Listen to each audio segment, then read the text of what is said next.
This episode is sponsored by Amy Wangard. The Amy Wangard Group is proud to serve Northeast Ohio and all YSU alumni.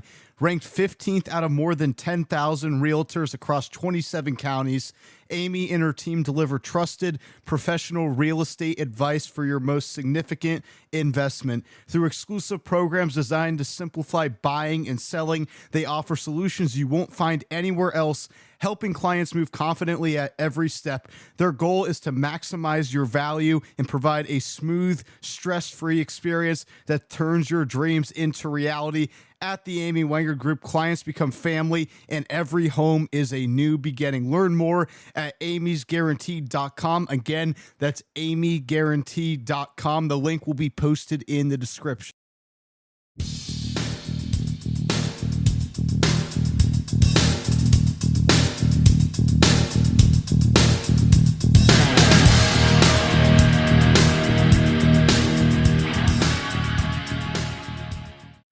All right, welcome in, ladies and gentlemen, to another episode of the Penguin Nation Fans Podcast. As always, I'm your host, Gino Leone. You can follow me on Twitter and Instagram at Whitetown Nation. And don't forget to check out my written work over on Redshirt Sports. Today, the Penguin Pulse Hotline returns. This time, I'll be breaking down your guys' comments, questions, and hot takes regarding YSU men's basketball and the YSU football team. I have selected two questions that responded to a prompt that I set out on Twitter and Instagram about a week ago. I have selected YSU men's basketball and then one related to YSU football. I'm excited to break down those two questions today. Let's get right into it with at YSUPL. He said, how do you evaluate the YSU men's hoops class thus far? First off, that's a great question. I'm excited to get into the offseason talks here with YSU men's basketball. If you guys have any questions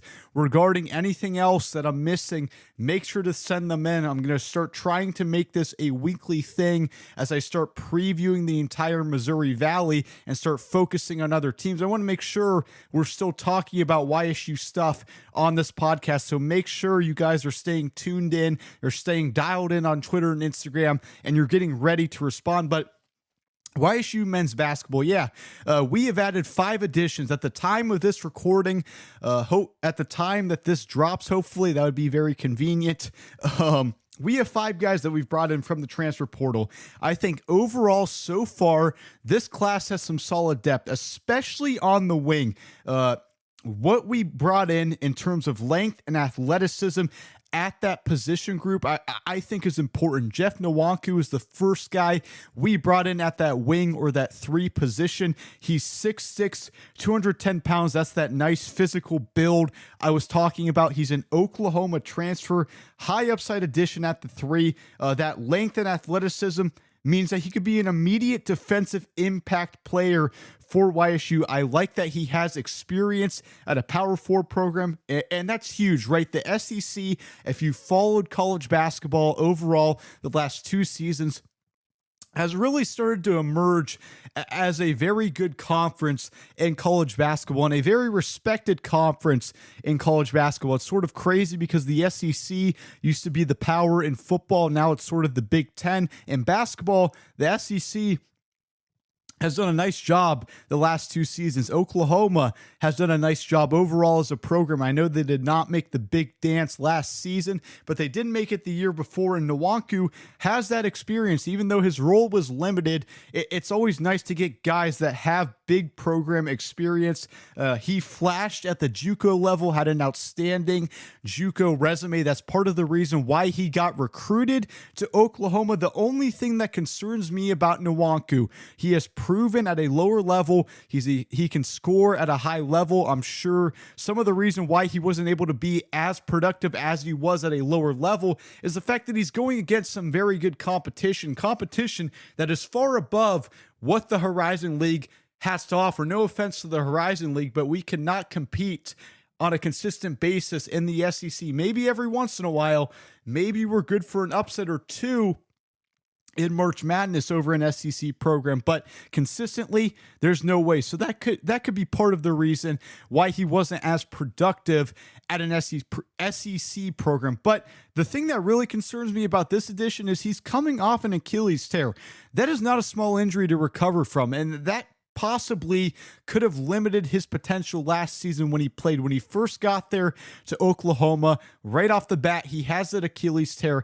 That could be something that has been limiting him, and it may take time before he becomes fully himself once again. That guy that was at the JUCO level getting a ton of power forward looks because of how explosive he was. And the last thing I'll say about Nwankwo, because I could go on and on about his game and what he does on film. He's an underrated passer.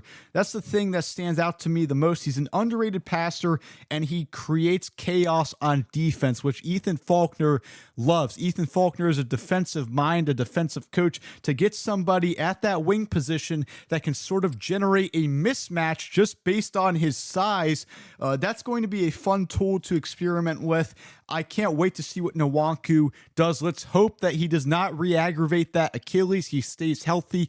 And if he continues to rehab and get better, I am super intrigued to see what the ceiling is for Nwankwo. I think he could be the perfect fit. He has found that perfect middle ground at a Horizon League school in Youngstown State. The next addition here at the 3 position, at the wing position, is Jermaine Cole, another large, physically built guy. He's 6'7", he's 205 pounds. He comes from St. Thomas, which is a solid program. He played in 34 games last season, around 14 minutes per game. Not anything crazy, but he's still got some valuable minutes. He's a reliable three-point shooter. He shot around 34% from the field from 3 last season. He has some downhill ability, which is good. You want that versatility. You want some guys that can get downhill and attack the rim. If your 3-point game's not falling, can you go inside?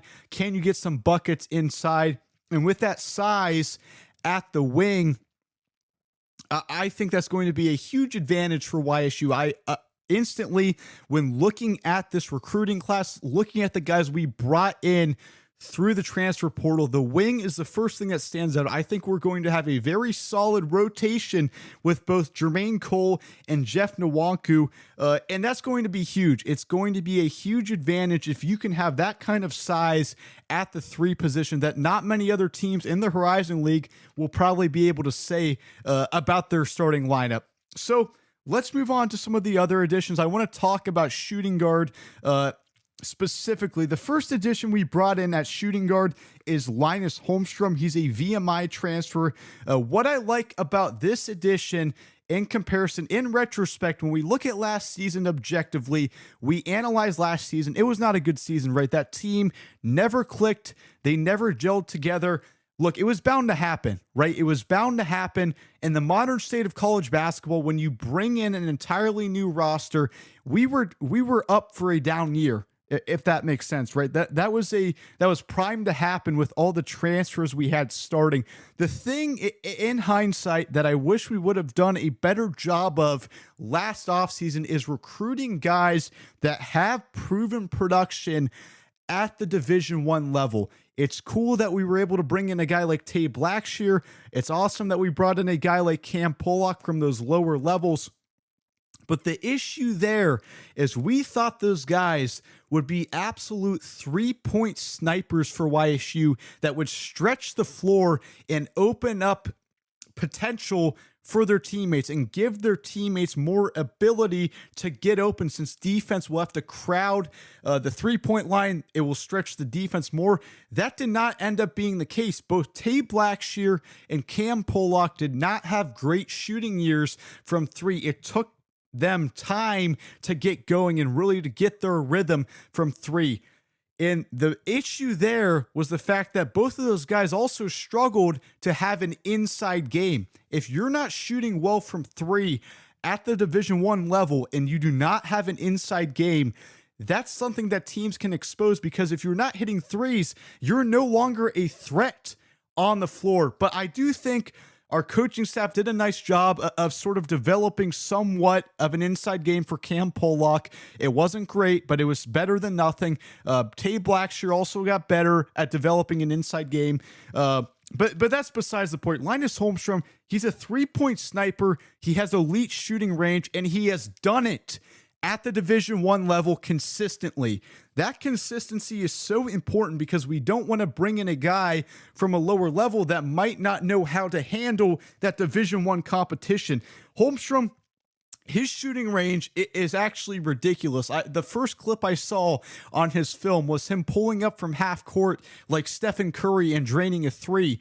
It was just ridiculous. His range is great. The thing that concerns me here, and I talked about it a bit with Tay Blackshear, with Cam Pollock, is the fact that he has a limited inside scoring game. And I could be wrong here, but from what I saw on the tape, if the shot isn't falling, what else is he going to give you? What is his value on the court? It is nice to have these three-point shooters if you have other pieces surrounding them that can sort of pick them up if they're not shooting well. But we'll have to see what he offers on defense too. That's something that I want to dive a bit deeper into because maybe Holmstrom offers some more value on defense than maybe a Cam Pollock or a Tay Blackshear. But overall, I would view him as an upgrade over those two guys just based on his proven Division I production that I felt like we were lacking in some of the transfer additions we brought in last offseason. The next addition, and the final edition I'm going to talk about, there's a couple other guys that I'm not going to talk about, but these are the primary positions we're looking at. Jamar Livingston is the other guy that comes in at that 2 position. He's a transfer. He had a couple of stints at Walter State, I believe a JUCO program, and then Western Carolina, he also had a stint. He has strong JUCO production. When comparing him directly to Holmstrom, the thing that I think Livingston does better than Holmstrom, and again, I'm still early in the film evaluation process. Maybe Holmstrom could end up being the best inside scorer I ever knew. But Livingston on film, if his three-point game isn't falling, he's able to attack inside. He has good ball handling. He's able to drive down.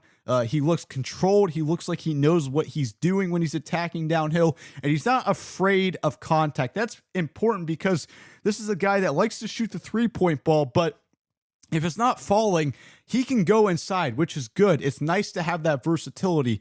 The red flag here with Livingston, he can shoot it, but consistency is still a question after that season he had at Western Carolina. He did not have a great shooting year when he was at Western Carolina, and that's sort of concerning to me.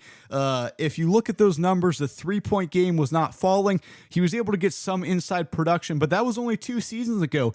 It's not too long ago where Livingston was struggling at the Division I level. I would like to see him. I would like to see how he handles that adjustment to the Division I level once again before making any further judgment. But when comparing him directly to Holmstrom, I think the main difference here is that Livingston can score in a variety of different ways. But again, how much is that going to matter? Because he looked good at Walter State, but what is he going to look like at Youngstown State? I would expect Livingston, Holmstrom, and then Jaden Haynes, our lone returner on the roster, to all compete for that shooting guard /2 role. I like Jaden Haynes a lot. I thought he had an outstanding season, but I think that production that Linus Holmstrom has, that experience that he has, is going to give him an edge right now. And it wouldn't surprise me at all to see either Holmstrom or Jaden Haynes starting next season at the 2 position. But again, there's still a lot of time for Coach Faulkner to bring in more recruits, fill up that roster with some more transfer portal additions, and really solidify this roster. The last thing here before I move on to the YSU football question that I got from Instagram, the big picture here, this class has a strong supporting cast. 3-point shooter in Linus Holmstrom, versatility at the wing position with guys like Nwankwo and Cole. You like some of the additions we have had at the forward position. We have a strong supporting cast, but the thing that still concerns me, and I think that the coaching staff is still looking for, is a point guard who is an absolute gamer, kind of like Brett Thompson, kind of like Dwayne Cohill. And we're also looking for a forward that can score at an elite level and fill it up at an elite level. We did not have that last season. Last season, we thought that Bryson Dawkins and Vlad Salaridze would be our big two guys at those positions. Dawkins was not a point guard, not a primary ball handler. He struggled at times with controlling the ball and having good ball handling, but he had some insane performances at Houston Christian the year before. We expected him to be a top-end scorer for YSU. Didn't work out. He ended up being a bust. He still had a decent season. I'll give him credit. He started the year off slow, but still not a Dwayne Cohill slash Brett Thompson type guy. Vlad Salaridze, we thought he would be our double-double guy at the forward position on a consistent basis. His offensive rebounding ability got better, but he struggled a lot at times to score the ball and even play defense at a consistent and high level. I would like to see the coaching staff go and find two guys. If you compare two guys at the forward spot and at the point guard spot that can score at a high level, I think the supporting cast is 100% here because you already have depth at the wing position. You already have some depth that is being built at shooting guard.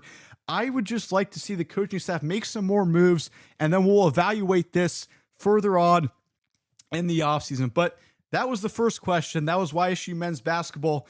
Take a deep breath. Let's get into the next one right away. YSU football. There's a lot of expectations for YSU football. This question comes in from Owen. He says, the real question is the defense fixed? And as a Doug supporter, is he on the chopping block if the Penguins don't have a playoff run this year? First off, great question. I love talking about the football team. There's a lot of expectations mounting from the outside for this team to perform next season. And it's not just in Youngstown. We're starting to get some national attention. There's some traction growing behind what we have been able to do this offseason in terms of our transfer portal additions, what we return.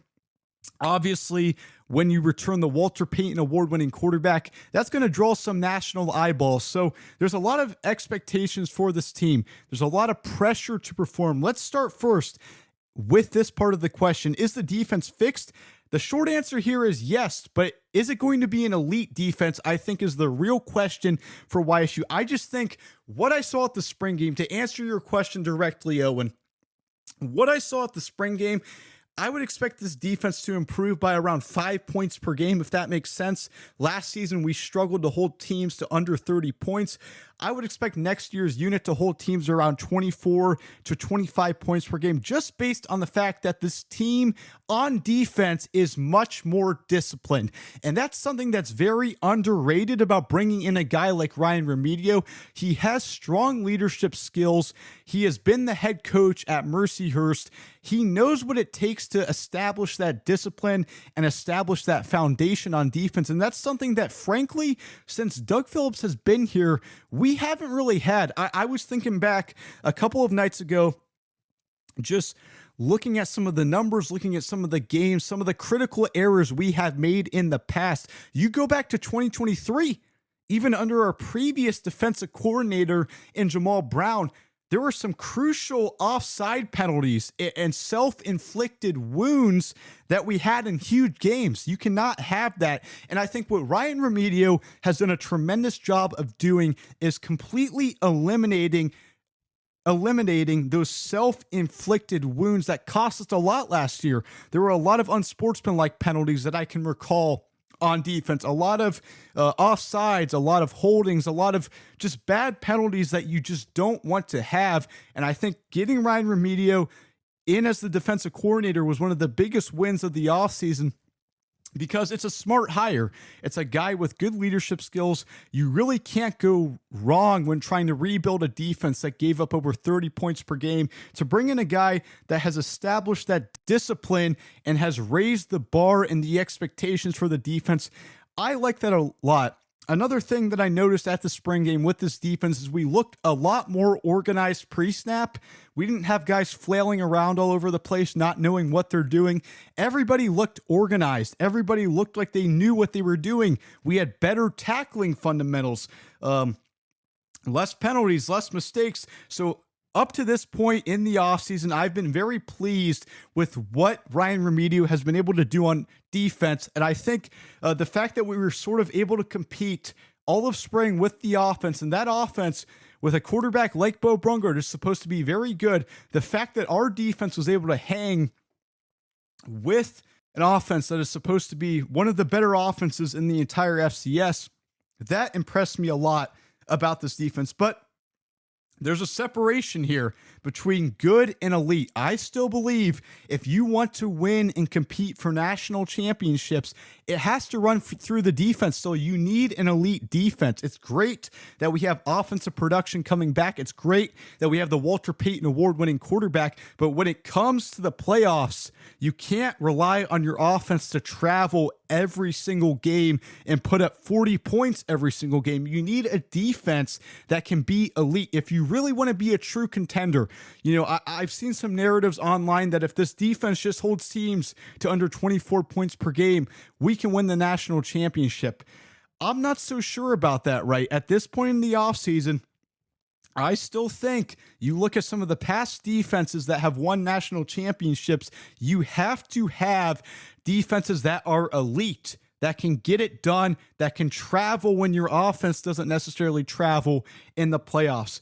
The thing that could determine if this defense is either good or elite relies on a couple of different factors. The first thing, injuries are already piling up on defense this offseason. And the thing that makes this a red flag is just the number of guys missing. There are a ton of significant contributors that have had injuries. They had some injury issues last season and they re-aggravated injuries and they're having them again. That's what concerns me the most. It's good that they're having these injuries in the offseason, but if they keep re-aggravating them, what is their condition going to be come the season? Are they going to be healthy? Are they going to be on and off the field? You want players that are playing for you on a consistent basis and aren't getting hurt and struggling to get back on the field every single week. And I know football injuries, it's a part of this game, but we need to eliminate some of these injuries that we're having, at practice. We have to be careful and make sure we're rehabbing the right way. And another thing that's underrated about injuries is some guys, when they get hurt, they get some pretty nasty injuries, and those are tough to recover from. They might not be the same player that they were maybe a year before. We'll have to see what all those factors look like. I think the depth on defense is good enough where even if we have a couple guys go down, we can still be a good defense. I'm not saying that this is not going to be a good defense because of injuries. The thing, though, that separates a good defense from an elite defense is having these guys that can step up, having your players on a consistent basis, your top end guys playing on a consistent basis. And I think we're going to need that in year one of Ryan Riemedio. We're going to need guys that can be healthy and really contribute for us on a consistent basis. We're not on and off the field. And then the last thing that could separate this unit from being either good or elite is the secondary. The secondary is going to start a wave of transfer portal players. The entire secondary in the spring game was transfers. That might change a bit. I would not be shocked, though, if the entire secondary in fall is all transfers. So it takes time to build chemistry and trust. It's especially important in the secondary to have that chemistry and trust. And honestly, we have not really seen great secondaries since Doug Phillips has gotten here. We've tried a variety of different guys, obviously a wave of talented players coming in at the secondary. But the thing that makes me positive about the secondary heading into next season is I really like the 3-4 scheme that Ryan Riemedio is going to offer. I think it puts our secondary players at a much better advantage than maybe last season with John Hanline. I felt like last season we put some of our players in some terrible matchups at some crucial times in the game. You look back to that Yale game, you really reflect and dive deep into that film. There's a couple of plays there, 4th and long, 3rd and long, where we're drawing stuff up that's allowing our secondary players are defensive backs that get picked, and that opens up a wide receiver wide open down the field, and we just think it's a bust in coverage. We just think that it's our secondary players not executing, while in reality, it was the play call that happened before the play, right? It's some of those little things like that that I would expect to see a huge change next season. I really don't think you're going to see many coordinators outduel Ryan Riemedio. Heck, I thought Ryan Riemedio at the spring game held his own against Mike Yurcich, who's an absolute offensive mastermind. And again, it all comes back to the little things. It comes back to that pre-snap discipline that I felt like we were missing a lot last season. And I just think this defense has the potential to be elite, but the biggest concern, the secondary needs time to gel. That's always going to be a concern with that amount of transfer portal players coming in. But the one that I'm really concerned about at this point in the offseason are those injuries. It's a tremendous amount of injuries to have at this point in the offseason, but that's a conversation for another day. I could keep going on and on about this defense, but I do, to answer your question in short, Owen, the defense is fixed. Let's go into the second part of Owen's question. He says, and as a Doug supporter, is he on the chopping block if the Penguins don't have a playoff run this year? I'm going to keep it short and simple. If they don't have a playoff run, he's still going to be here. If Doug Phillips gets this team to the playoffs, I think his job is likely safe unless we have a Yale-like playoff collapse like we did last season, because at that point, there would be nobody to blame but yourself. You hired 2 new coordinators. You brought in a new wave of players. You returned the Walter Payton Award-winning quarterback. You think you have huge improvement on defense. That's on you as the head coach to figure that out. If you cannot get this team to understand the importance of finishing games, that's going to fall on your shoulders. There won't be any more excuses if another loss like that happens with what we have been able to do with hiring coordinators. That would be the only scenario where if we make the playoffs and lose in that fashion, that's when his job could 100% be in jeopardy, because you can't let that happen again. The thing that would really put his job in jeopardy, and I think would be too much for the athletic department to handle, to ignore the outside noise. If YSU misses the playoffs and we go like 500, there's a very high chance that he might not be here next season. That's just the reality of the situation. I know injuries are a part of this game. I guess the overall context of the season matters a lot. Like if you lose your entire starting offense, most of your defense, they're probably not going to get rid of him. Like if Bo Brungard goes down, some terrible injury happens that is just like huge, right? We all saw what the backup quarterback situation looked like at the spring game. You know, it was not bright, right? And you couple that with some offensive line injuries, some of those sorts of things, then maybe there's an argument there. But still, I think if you miss the playoffs, man, the pressure from the national media, the pressure that has been boiling up in Youngstown, there are already a ton of people on the fire Doug Phillips train, and the season hasn't even started. They're just waiting. Just go look at the Reddit comments. I mean, they're waiting, man. They're waiting to pounce on Doug Phillips. If you guys looked at that Yale loss, you know, that was the first thing that came up, you know, get rid of Doug. But look, the reality is if he makes the playoffs for a third time, there is no chance he is leaving. Not many coaches at YSU have been able to get us to the playoffs that consistently. And you couple that with the fact that that would be back-to-back playoff appearances. There's no way Doug Phillips leaves unless he loses in the exact same way he lost that Yale game, okay? He has done a very good job, I think, even last season, even after that Yale loss. He's done a great job of responding, right? He has done a fantastic job this offseason. I think he has gotten aggressive with his coordinator hires, with a guy like Ryan Riemedio coming in, Thomas Fletcher, a guy that has some coaching experience and playing experience under Nick Saban. His recruiting has always been a strong suit, but especially the last 2 seasons, he has really nailed some of these transfer portal additions and some of the high school classes that we have been able to assemble. So to answer your question, Owen, if we miss the playoffs, 100%. If we make the playoffs, depends on the scenario. It's still too early to say. Injuries, as we all know, are a part of this game. Let's hope and pray that Bo Brunger does not get hurt, because that would probably mean the end of our playoff hopes. I don't want to be too negative. Maybe our defense could pick us up. Maybe Mike Yurcich is creative, right? He would change things up and get creative. But let's hope that Bo remains healthy and we have a great season next year. All right, that's going to do it for this edition of the Penguin Nation Fans Podcast. Thanks, everybody, for tuning in. Make sure to leave the show a 5-star review and continue to support the podcast on social media. For now, I'm Gino Leone, and as always, go Gwins.